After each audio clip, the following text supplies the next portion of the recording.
समझना तो आपको ये पड़ेगा ना कि ये कौन लोग हैं जो बुरहानपुर में वन कटाई के आरोपी को पुलिस चौकी पर हमला करके छुड़ा लाते हैं, किसी के भी शव को सड़क पर रखकर प्रदर्शन करने लग जाते हैं।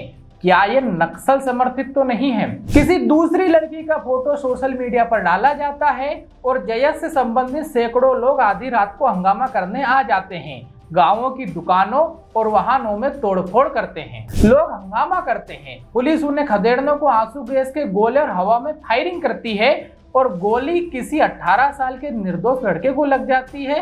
आखिर कैसे? महू के डोंगर गांव में 15 मार्च को एक लड़की की मृत्यु होती है। कुछ कहते हैं हत्या हुई है। रात में जयस नाम के संगठन के लोगों द्वारा एक लड़की के फोटो के साथ एक संदेश चलाया जाता है। लिखा होता है कि महू जयस के कार्यकर्ता जल्द ही डोंगर गांव पहुंचे।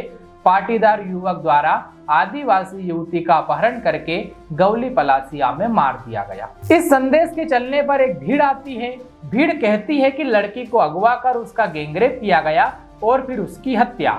पुलिस का जवाब होता है कि पोस्टमार्टम के लिए शव भेज दिया है, पोस्टमार्टम रिपोर्ट आने से सब क्लियर हो जाएगा। भीड़ नहीं मानती, वो कहती है कि उस लड़के को हमें सौंप दो, हम न्याय करेंगे।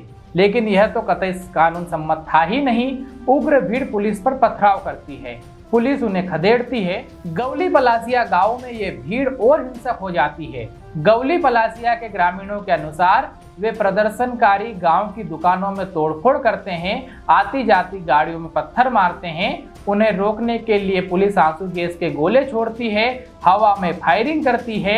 इस फायरिंग में 18 वर्षीय एक ग्रामीण की दुखद मृत्यु हो जाती है। इधर लड़की के शव को सड़क पर रखकर ही प्रदर्शनकारी अपनी मनमानी करते हुए प्रदर्शन करते हैं। अब इस मामले में कुछ जरूरी समझने वाली बातें जो हमारी फैक्ट फाइंडिंग में हमें पता चली। पहली, कि जिस लड़की के फोटो के साथ जयस ने यह लिखा कि हमारी आदिवासी बहन का गैंगरेप कर मर्डर किया गया है, यह वास्तविकता में वो लड़की है ही नहीं जिसकी मृत्यु हुई है।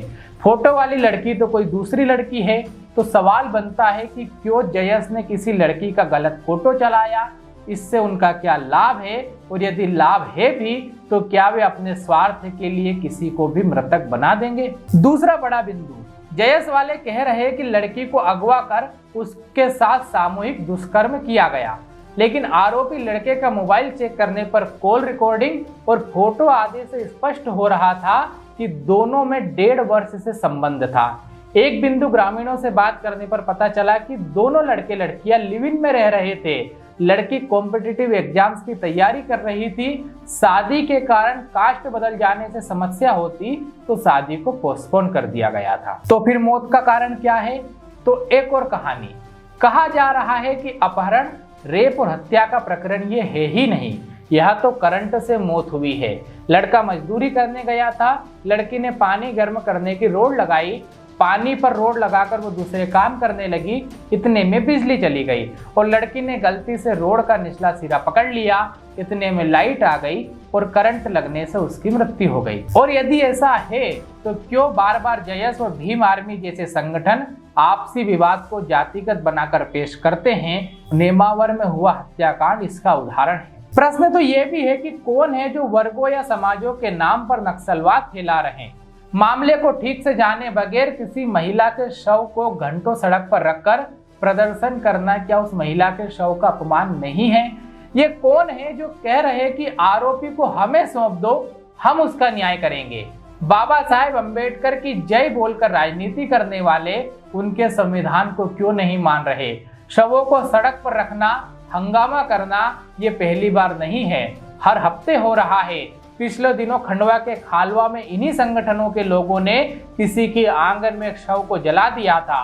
बुरहानपुर के घाघरला में वन कटाई के आरोपी को पकड़ने पर पुलिस थाने में घुसकर आरोपी को छुड़ाने वाले क्या संदेश दे रहे हैं? यही कि अब मालवा निमाड़ में नक्सलवाद बढ़ रहा है और तथाकथित जल, जंगल और जमीन के रक्षक संगठन ही जंगल को तहस नहस होने दे रहे हैं या इस प्रकरण में संलिप्त है। एक मुख्य बात तो ये भी है कि पुलिस को भी फायरिंग का आदेश किसने दिया? फायरिंग हवा में होनी थी तो किसी निर्दोष को गोली कैसे लग गई? पुलिस ने यदि ऐसा गलती से भी कर दिया तो फिर वर्षों तक हुई ट्रेनिंग किस बात की? और किसी की जान लेने की सजा क्या है? यह तो पुलिस वाले अच्छे से जानते ही है। अगले चुनाव के लिए कांग्रेस को अपनी राजनीति करनी है, सत्ताधीशों को अपनी, जयस को अपनी जमीन बनाना है, पर इन सब के चक्कर में पीस कौन रहा है? मध्य प्रदेश में यह सब क्या हो रहा है और लॉ एंड ऑर्डर कहाँ है? सरकार को इसका जवाब देना चाहिए। कुल मिलाकर यदि हत्या है तो अपराधियों को कठोरतम सजा दी जानी चाहिए, और यदि या करंट या अन्य किसी दुर्भाग्य से मृत्यु हुई है तो इन आंदोलनकारियों को भी सबक सिखाना चाहिए, जो एक झूठे संदेश पर आग लगाने के लिए निकल पड़ते हैं। निकाला तो यह भी जाना चाहिए कि आधी रात को एक साथ इतने लोग इकट्ठा कैसे हो गए। आसपास के जनजाति छात्रावासों और गांवों में कोई बड़ा नेक्सस तो काम नहीं कर रहा जो नक्सलवाद फैला रहा है। धन्यवाद।